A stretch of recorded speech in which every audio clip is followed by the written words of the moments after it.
plus what we need to market your property, and therefore you have everything to gain and absolutely nothing to lose. Is that something that would interest you? You know, probably not at this point. We've had a lot of realtors call, and we just want to do it by ourselves. I totally understand. So you've been getting a lot of calls the last couple of days? Yeah, and honestly, if I was to list it with an agent, I would probably use my brother-in-law. He's an agent. Gotcha. So you got somebody in the family who's already an agent? Yeah. Oh, that's fantastic. So share with me why did you decide to sell it on your own instead of using an agent? We just think that we would rather do it ourselves. I mean, with an agent, when you have somebody coming in, I'm not really able to sell them, and I'm a salesperson myself. Oh, good. I work in sales, so if I can be here, you know, when the people are previewing the house, I think I can close them. That is awesome. So you're already in sales, so you're feeling like you could help somebody see the value that you saw in the house when you bought it. Yep. I gotcha. So what do you sell? I sell pest control. You sell pest control. Yeah. Fantastic. And so you're a very good professional at pest control, right? Like you know that up and down. I asked you questions, you know what's going on. Definitely, yeah. Absolutely. Anything you want about it. What's that? I said I can tell you anything you want about it. In fact, if you're in the market. See, always the consummate salesperson. That's awesome. There we go. So my question for you and my thought process for you through that is, yeah, we're both in sales, but if we were both to go on a pest control sales call, do you think you would get it or that I would get a better deal for you? I think I would. Absolutely, right? Because that's what you do all day, every day. Yeah. Absolutely. So could you see some value in using a professional real estate agent to help you get more money out of your home? Well, clearly you're a good salesperson, and I definitely see the analogy. Mm-hmm. But, you know, when it comes down to selling, I'm pretty sure you're not going to sell differently than I am. I don't think so. And that's a fair statement. I completely understand. So when you sell this home, where are you going to go next? I am taking off up north to Ogden. Okay, so you're going to Ogden. Yeah. Is that for work? Yeah, and it'd be a little bit closer to my parents. They're getting a little bit older. Oh, that's awesome. That's good of you to move up there for them. So you're going to move up to Ogden, be closer to your parents and for work. So how soon do you need to be there? Really, I don't have a timeline. I mean, right now I'm just commuting to work, and it's a little bit of a drive. It's not a huge deal. So just as soon as I get this sold. Gotcha. Okay, fair enough. So going back to a little bit about what you were saying about having people come through your house and to show them and sell them on your home. Uh-huh. So I have kind of a little off-the-wall question for you, but follow me down with the logic here. Okay. So how would you tell a mother that her baby's ugly? How would I tell a mother that her baby's ugly? Yes. I guess I wouldn't. You wouldn't, right? No. Absolutely. Neither would I. But that is what you're asking every buyer who comes through your home to tell you about your baby. They're going to come through and tell you that your home looks great, but are they putting in offers already? Well, I don't want the people that think my house is ugly. I want the people that like it and want to make an offer, right? Absolutely. Absolutely. I totally understand that. But what we need to find out, and the value in that statement that you just made there, we need to find out what people value in your home so that we can emphasize that and get the sale done for them. Fair enough?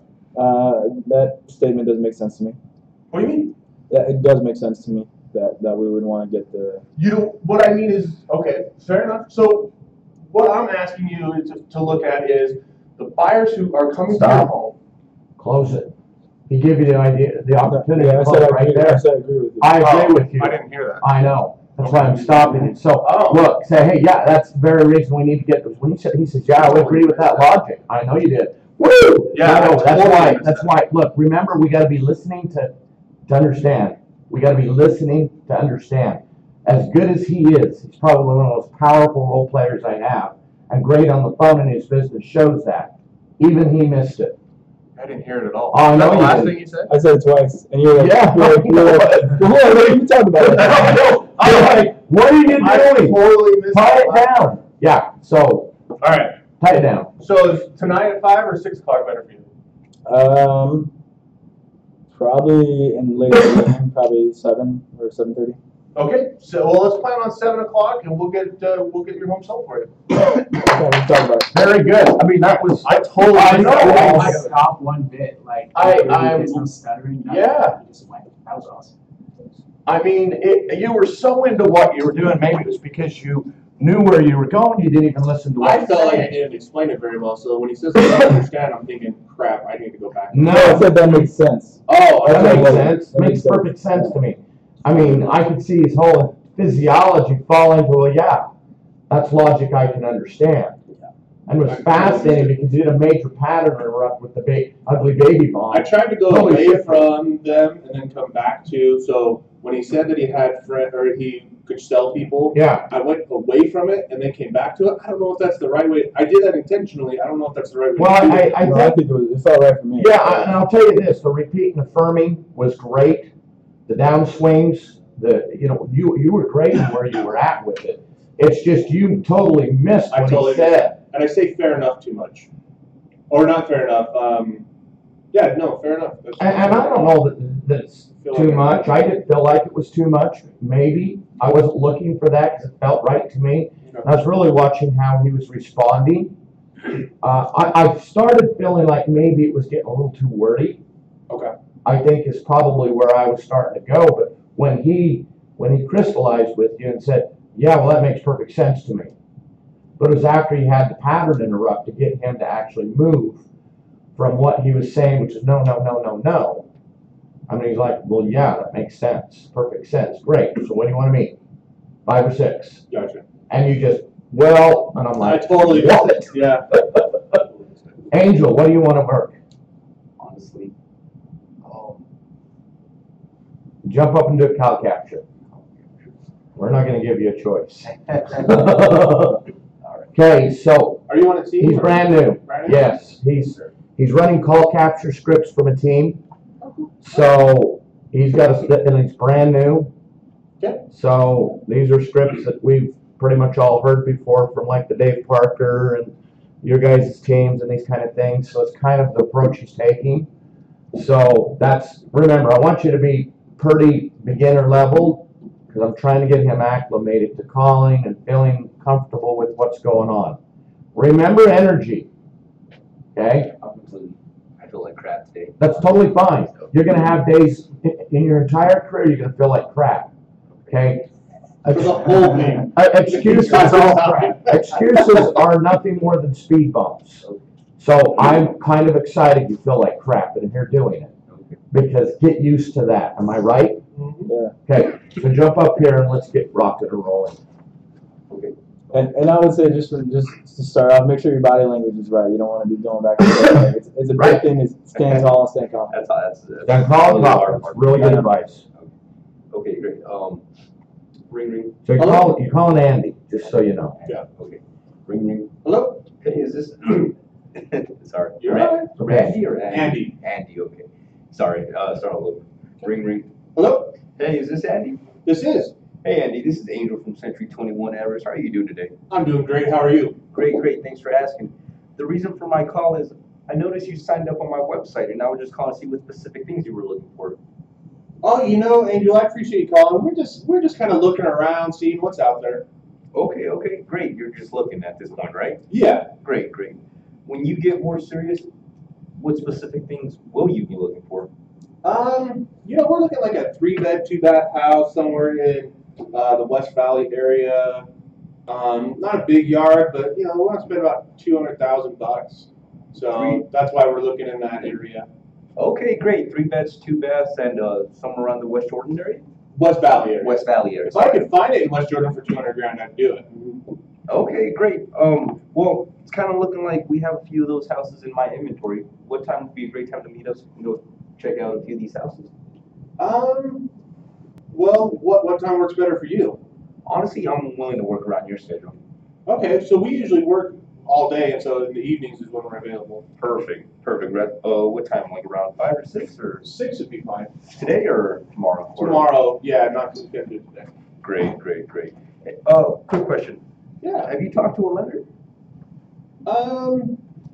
No, not yet. Sorry. Okay, great. So before we meet, I'm gonna have my lender give you a call and ask you a few pre-qualifying questions just to help us find out what price range you're in. And okay, sorry. It's fine, keep going. Just to help us find out what price range you're in. Okay. Okay, that's fine. Honestly, it shouldn't take more than 1 to 2 hours for him to contact you. Okay, that'll work. Yeah. Dude, fantastic. That's it. I mean- It literally can be that easy. It literally can be just ask Okay. questions. Doesn't happen that often, but First time live does like happen. this. That was good. What's your opinion? It's good. I mean, Especially yeah, not feeling especially not knowing where you're going to. Like, I think the tonality is really good. Dude! You did a good job just reading the script. Yes! You weren't trying to be creative. That's and you're following it, read the right? script. And very, very good. That was awesome. Good job. Keep working on that. Dude, that was awesome. Watch it, okay?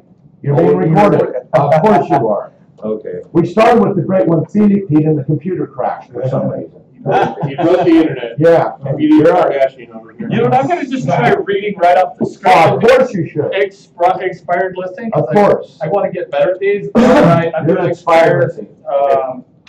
listing. Ring ring. Hello? Hello, I'm looking for Philippe. Nope, you're calling Angel. Oh, hi, Colin, I'm looking for Angel. That's me. Hi, Angel, this is Edward with Century 21 Everest. I'm sure you figured it out that your home came up on our computers as an expired listing.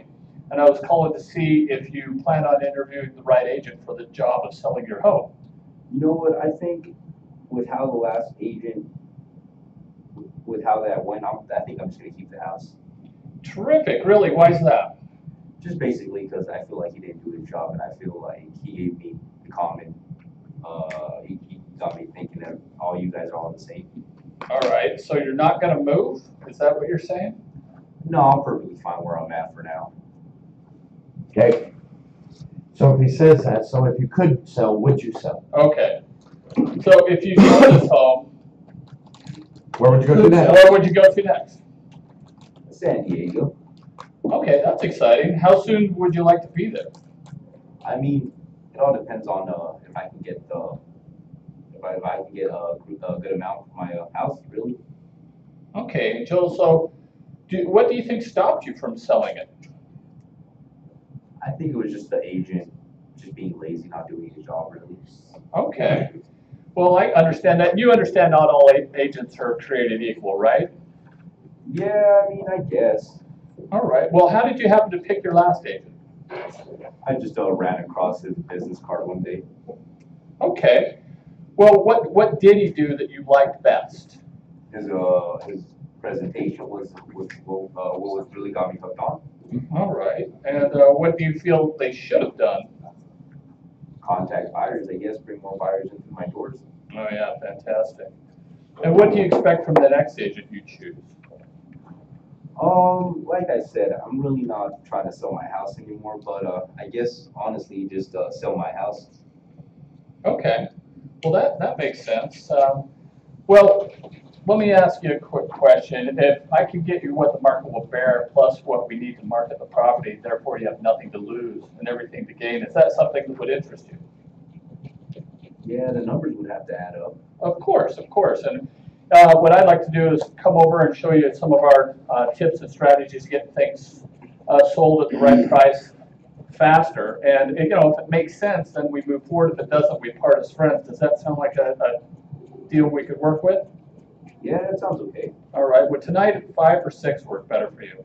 6 sounds great. All right. I'll see you then. Good job. Tell me what changed. At what point did it feel I'm in? Honestly, where he reminded me that not all agents are alike. Okay, So very good. Yeah, I'm just going to try that every morning. I just like get here early. I think you should. Yeah, and just get them all sort of in the system. Yeah, I think you should. Look, remember, it's about your pitch. Yeah. Rolling into what are you doing? How are you going to do it? Yeah. You know, am I making sure I'm repeating and affirming? Yeah. I wasn't really listening for the repeat and affirm. I don't know if anybody caught that or not. If there was enough. I don't There know was. what it was. A little bit, but It not was much. terrific. Yeah, so make sure that you repeat and affirm because it builds rapport. Yeah. I think your downswings were fine. Yeah. You know, the upswings, why do you feel it didn't sell? Yeah. It was fine. Yeah.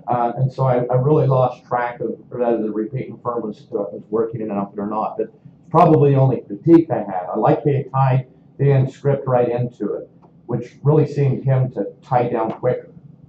So I really like what you did. What other critiques do you guys have based on what you're feeling? I think it was really good to read it, just read the script. Correct. I mean, as you get further along, you'll be able to do a little. Oh, the other critique is at the beginning when he said, "Yeah, the agent just didn't get my home so that he was frustrated. You got to kind of, and it says it in the book, it says terrific, and that's what it says. Don't say terrific. Say like, oh, I'm really sorry that he wasn't doing that. You know, all agents aren't the same. Validate. But it's reading the script and getting it dialed in is super important. Validate him in that portion. I mean, look, you gotta understand, you gotta agree with him, be on his side. Excellent, this doesn't really do that. I've done that before. And it doesn't take you anywhere. I mean, it's there just as a prompt for you for more than anything. Right. But if you really want to go deeper with really helping him feel okay and understanding his pain, look, they don't care how much you know until they know how much you care. And that's a rules of engagement. You have to understand that portion of it. Yeah. Make sense? Yeah. Okay, very good job. Thanks. Yeah. Okay. We got like 2 minutes, so we'll go ahead and change the computer and hopefully it won't shut down on us again.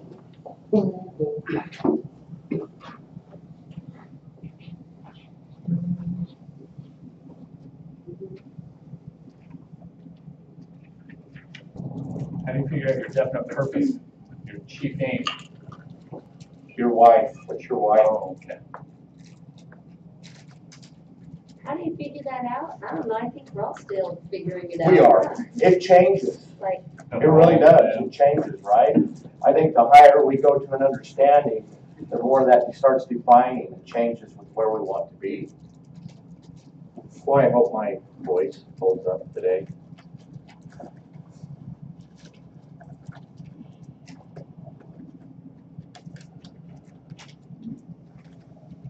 Crazy track.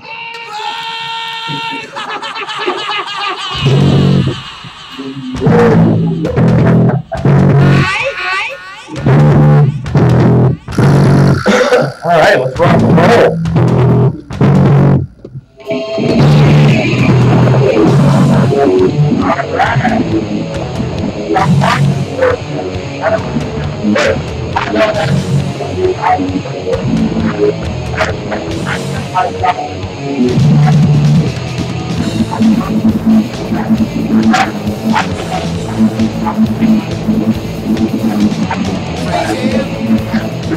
But that's how it goes.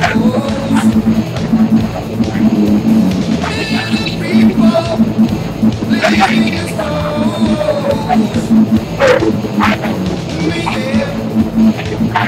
Maybe it's not too late to get out of love and forget how to hate. Mental wounds not healing. Life's a fantasy. I'm going off the rails on a crazy train. I'm going off the rails on a crazy train.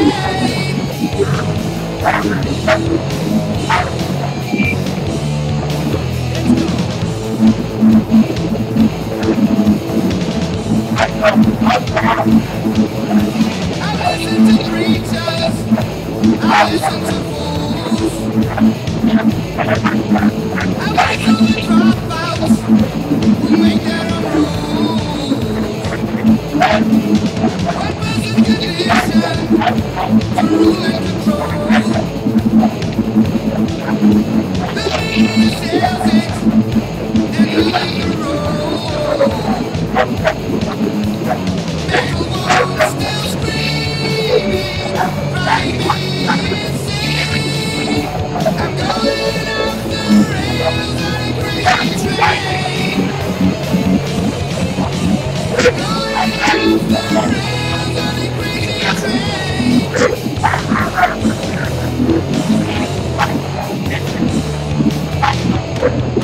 I know that things are going wrong for me. You gotta listen to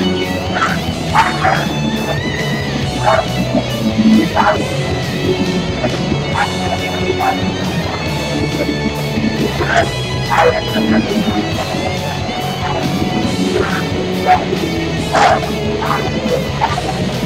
words. That's what we become.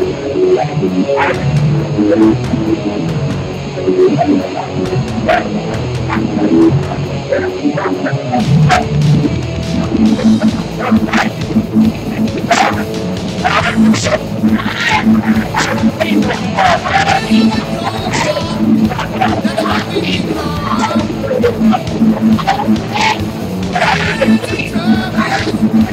and we can't now.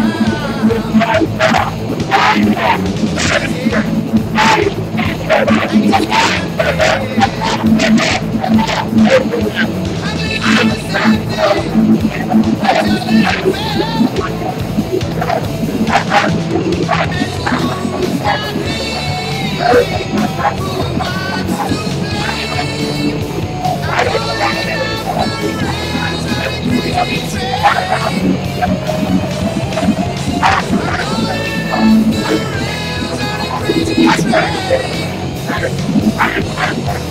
And who's for me?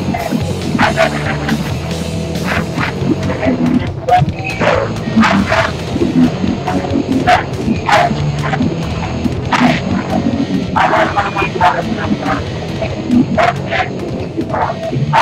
train. I'm falling off the rails on a crazy train. I drive all my time to see. I have local foods. I'm a real estate expert. My SOI expects me to be a real estate expert. I'm a professional. I'm financially independent. I have the expertise of the house. I have tools. I'm not making you look for my house.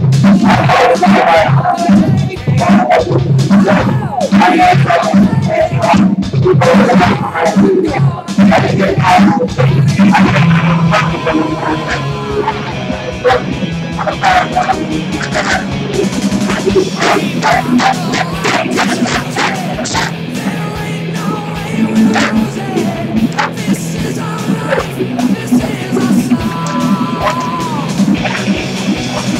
We'll fight the powers that be just. Don't think of destiny, 'cause you don't know us, you don't belong. Oh, we're not gonna take it. No, we ain't gonna take it.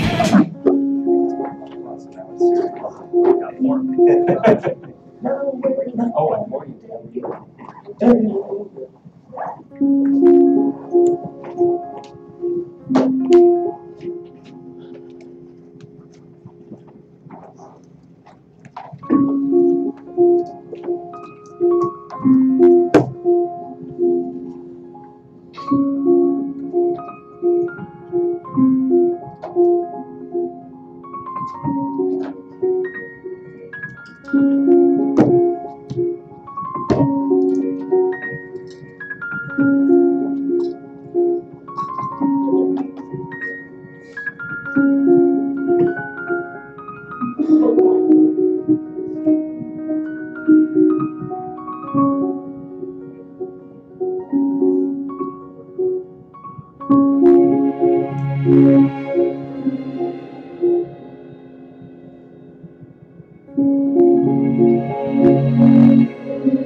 Good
morning. Morning. How's everybody doing?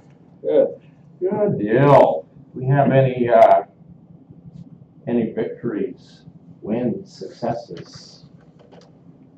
I see smiling faces. I think we have a win. Angel joined our company and is actually doing some really good things. Started coming to role plays and coaching and different things, and so welcome. It's been good to see your progression already, so thanks for being here. Win for me certainly was,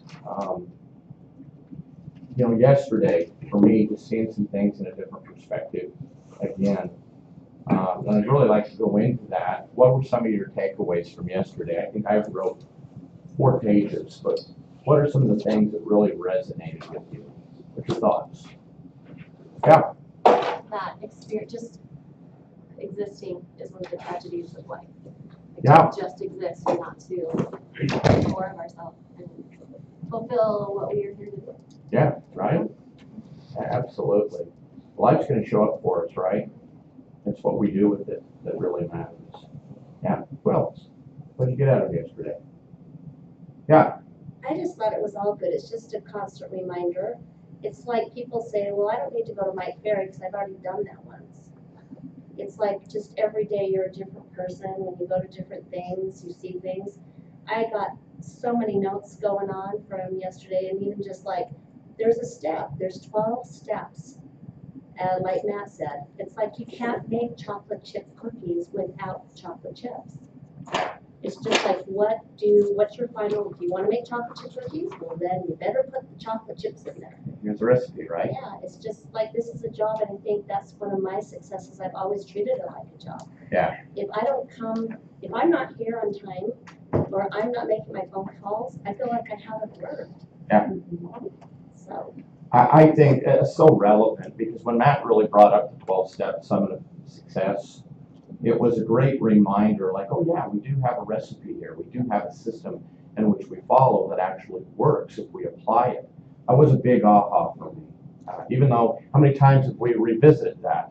But it still makes you stop and go, yeah, okay, submit to the process. When you have to submit to the process, you think that, you get so acclimated that at times you forget, hey, this is real and it's here.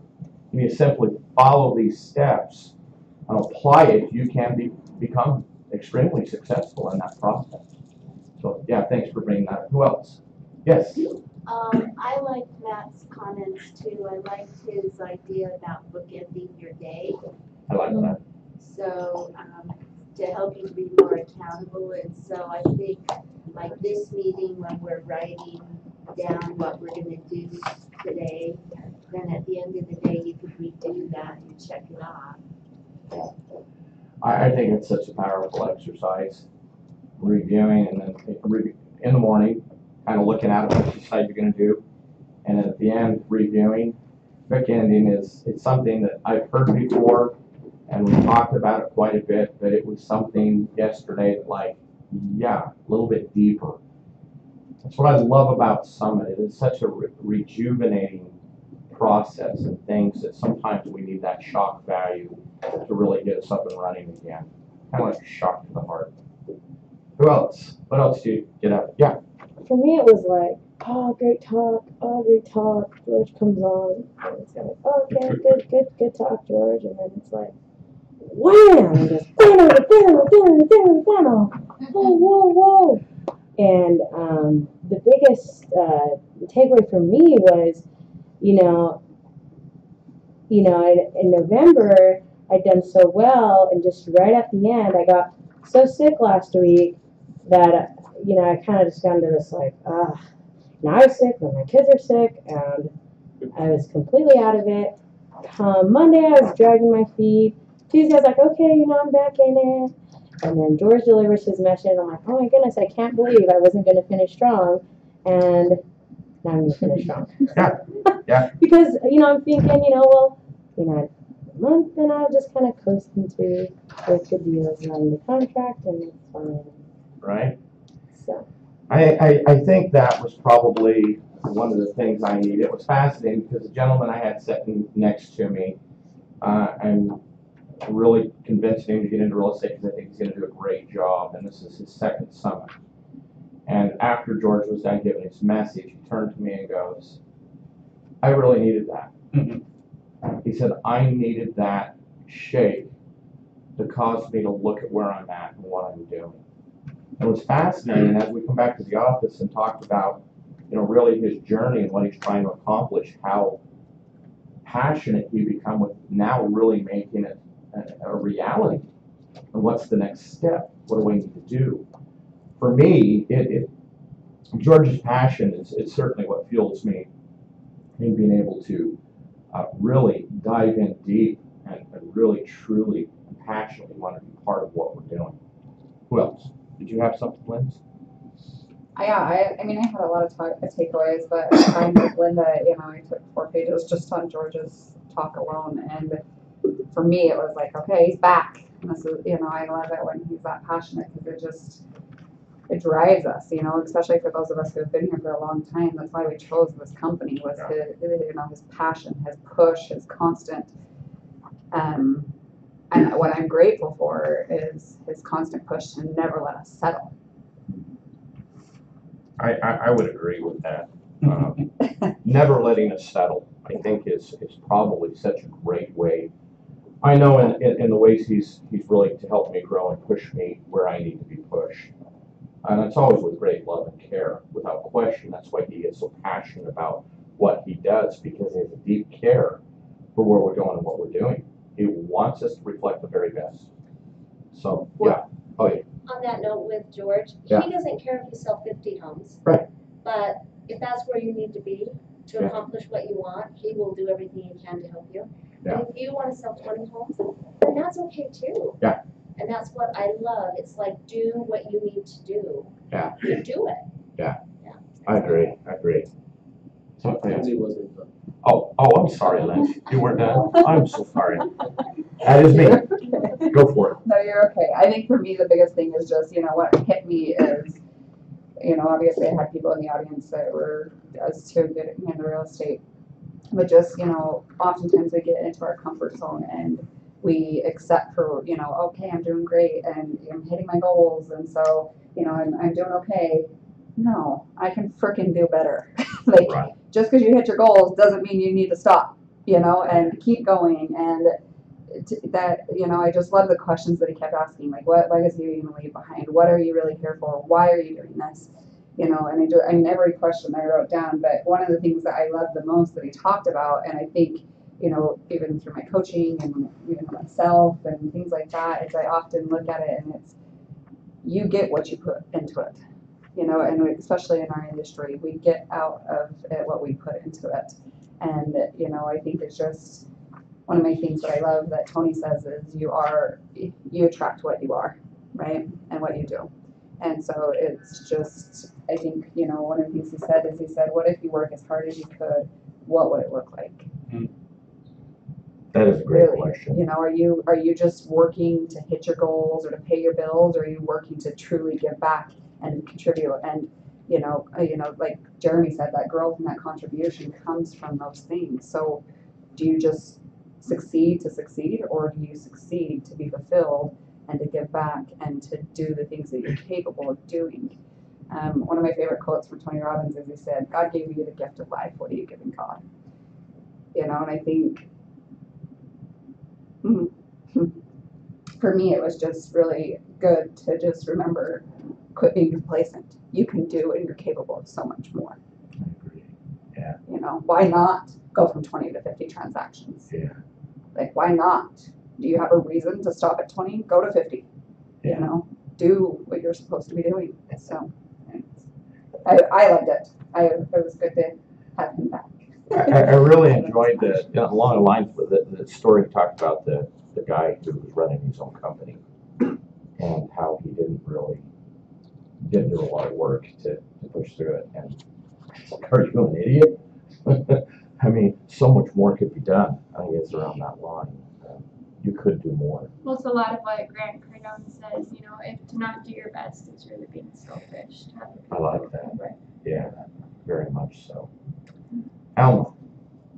Just tagging on what Lindsay said, you know, and 50 is funner than 20, first of all, just so you know. And it's just as easy to do. And then on the side note, you know, I remember when I first had kind of the come to George talk, his opening was obviously, what the hell are you thinking? And then my response was, what do you mean, what the hell am I thinking? And he said, why do I believe in you more than you believe in yourself? And since that day, I've always tried to match, or it's always been my goal to believe in myself more than George believes in me, which has been a really tough thing to do. And I don't know that I've hit that at any point in my career, because I understand what his perspective is on us. Tony Robbins says, look, your abilities, your capacity is within you. It's already there. You just need to pull it out. It's not like it's something that needs to be put there from someone else. You have it within you to achieve these things. You just need to exercise it. And I believe that wholeheartedly. I agree.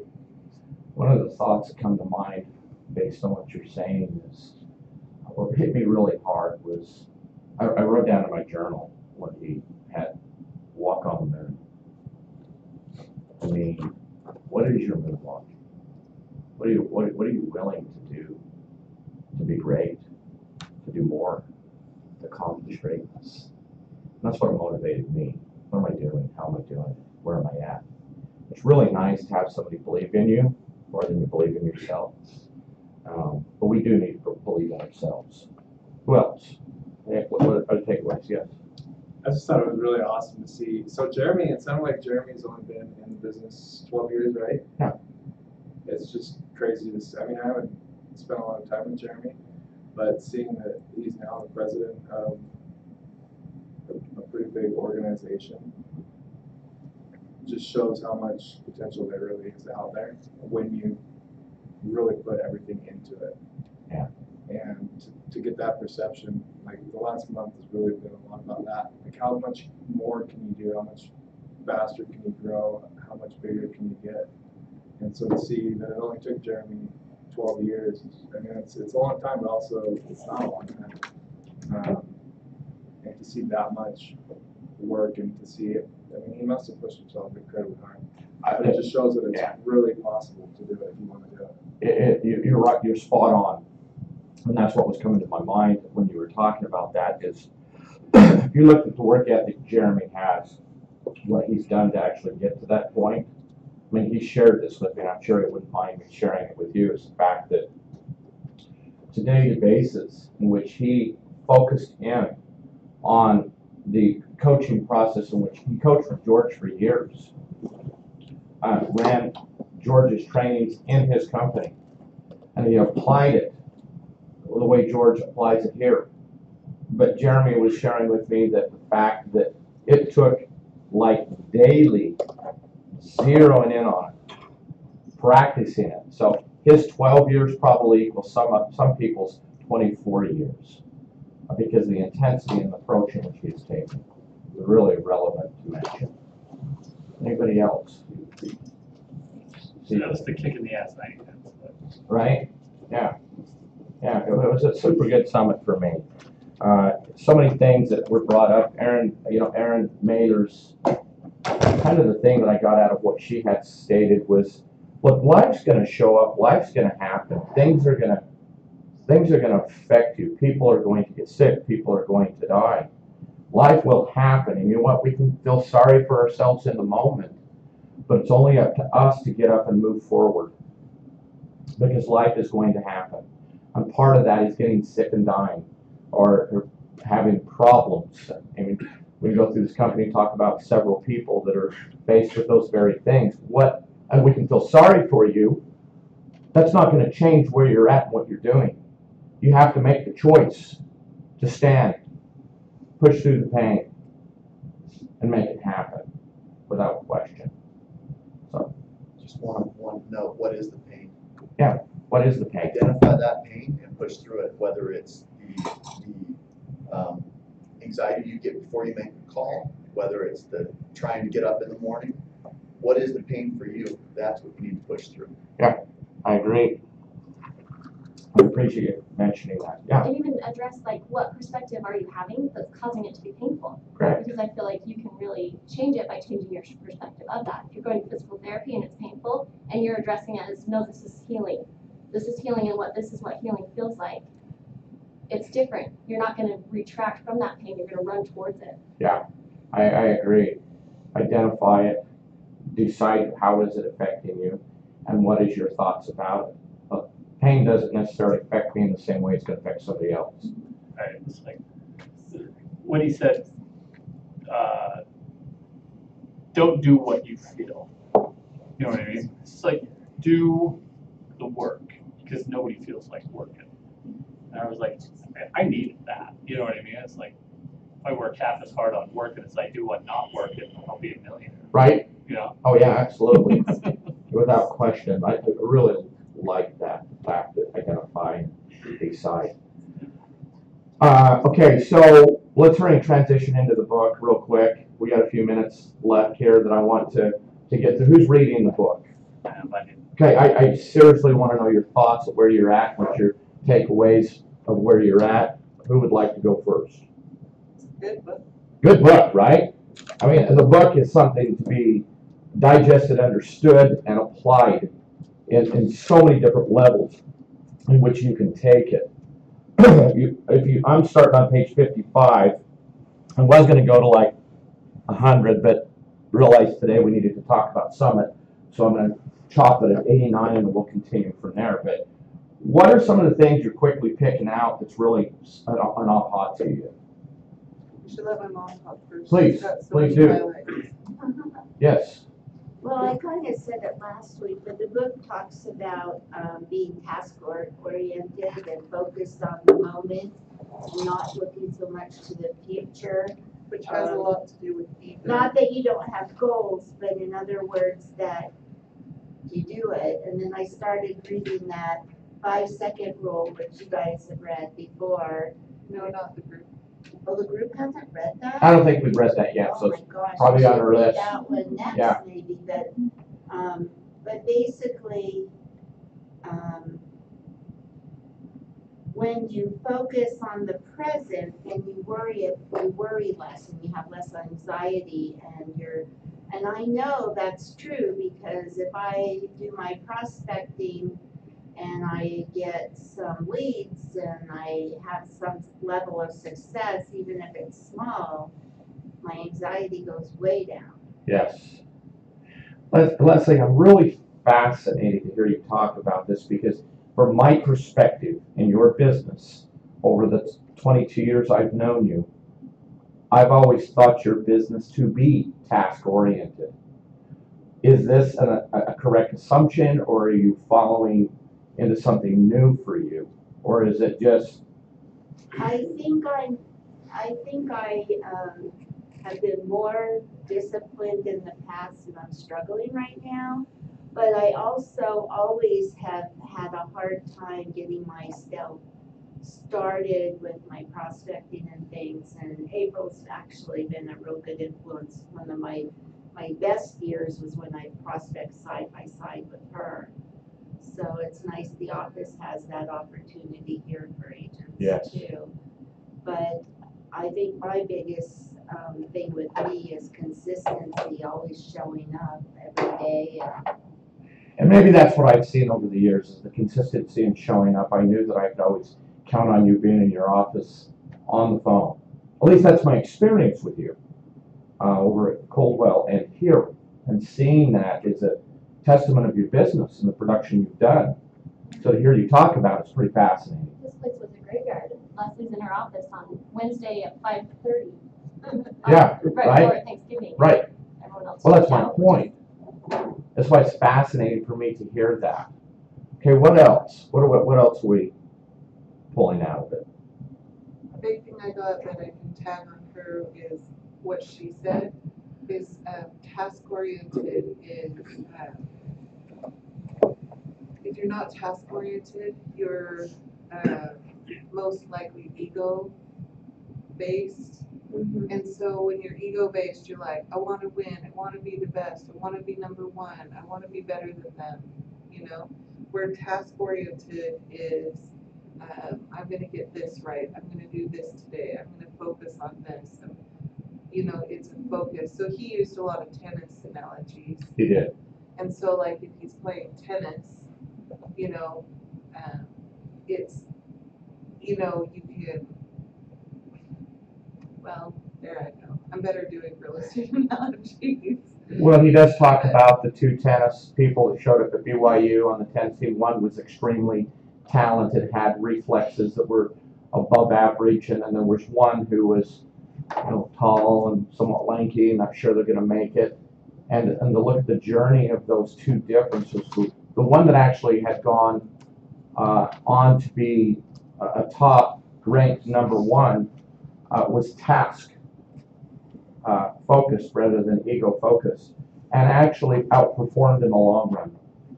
At the end of their journey, she's the one that won more matches and become much better at the process of playing tennis, kind of the point you're getting at. I guess my question for you, April, would be, have you seen that contrast in your business and the shift in what you're seeing, what you're doing in perspective to the book? Yeah, that's probably why it hit me the hardest. Yeah. So before I had kids, I was like, so awesome. And Still. I am awesome. That's right. But I loved that person I was, and for years I've had a really, really hard time, and I'm identifying it now as ego, because I've said to myself, I'm not that same person anymore. I'm not the same person. I'm not the same person. It bothers me so bad. But what really helps me with what I'm learning now about ego, and last week we talked about it too, is when I can identify ego in my life, when I'm focusing on myself rather than others or the task at hand, that's where things get very destructive. Yeah. Yes, Leslie. The book says ego-oriented individuals have avoidance tendencies. They play to avoid embarrassment, meaning they play not to lose. They are often preoccupied with the future and with what others may think of them. They act like the weight of the world is on their shoulders, and they play like they have everything to lose and nothing to gain. Yes. And so if we can switch it to not being ego-oriented, and see, this is definitely me.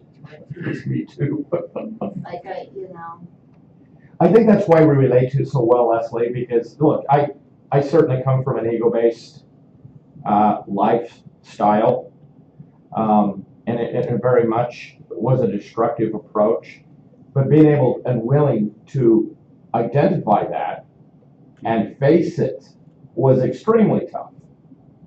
But to start working through it is a step-by-step process.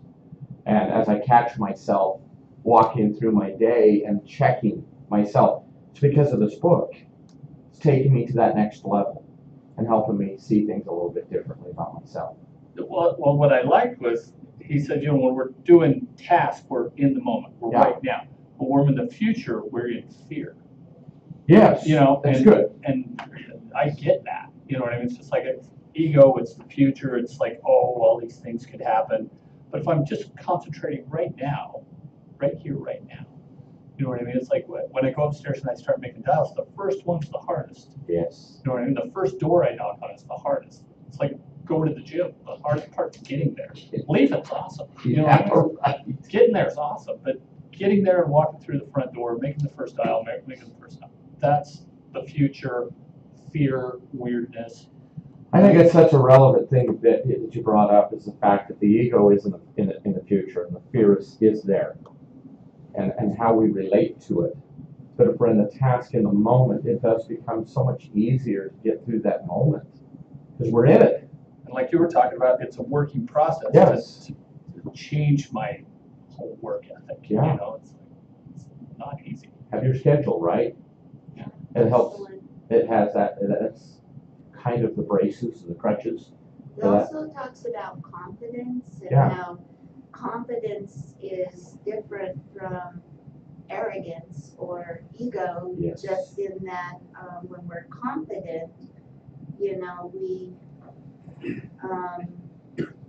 don't care what anyone else is doing. We're responsible for what we're doing. But when arrogant individuals oftentimes are judging themselves by what others are doing and being better than somebody else. But sometimes other people that we're trying to be better at may not be achieving that much. And I think that's such a relevant point to bring up, Leslie. I appreciate you doing that. The confidence and arrogance is such a fine line in how you show up, without question, how you respond to the moment in your life. So without question, it's relevant. Anybody else? Okay, we didn't have a whole lot of time going over the book today, but let's plan on going from like page 89 to what were you thinking? What would you guys like to cover, take a look at from 89 to, what's your thoughts? Why don't we divide the rest of the book in half? Because Okay. you probably don't want to do this more than 2 more weeks. No, we don't. 113. So 113. So let's take it from 113 to, or from 89 to 113. That work? Yeah. And then we'll finish it up the following week. Well, hold on a second. Maybe we should do it from 89 to 127. 127, And then 127 to 162. 127 to 162. And then after that, we might want to do that 5-second rule if no one's done it.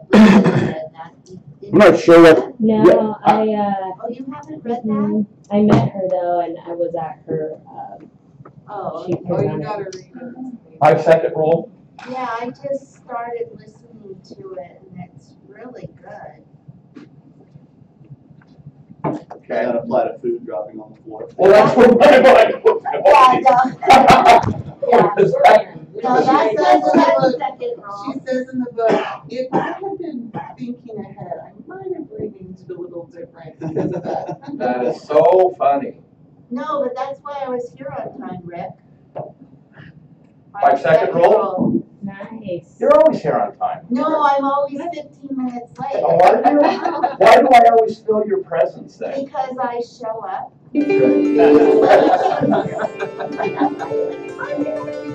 Right?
Oh, are you back from?